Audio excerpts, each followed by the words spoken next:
Ethan was on a solo camping trip, far away from the noise of the city. He'd set up his tent beside a quiet lake and settled in for the night, enjoying the peaceful crackle of the campfire. As the fire dimmed, he crawled into his sleeping bag, ready for a good night's sleep. A few hours later, he was jolted awake by a loud splash from the lake. He unzipped the tent and peered outside, but saw nothing but rippling water. Thinking it was just a fish, he returned to his sleeping bag and tried to shake off the unease. But just as he was drifting back to sleep, he heard the splash again, followed by the sound of wet footsteps approaching his tent. The footsteps stopped right outside. He held his breath as the tent zipper began to slide down, inch by inch.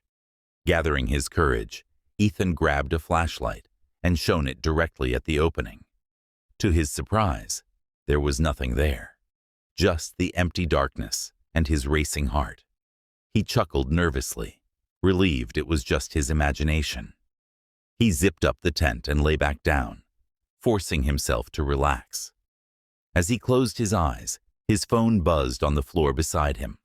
He picked it up and saw a text message from an unknown number. It read, "Stop looking out of the tent. It's safer inside." Ethan froze, his mind racing. He hadn't mentioned his camping trip to anyone. Suddenly, he realized something even more chilling.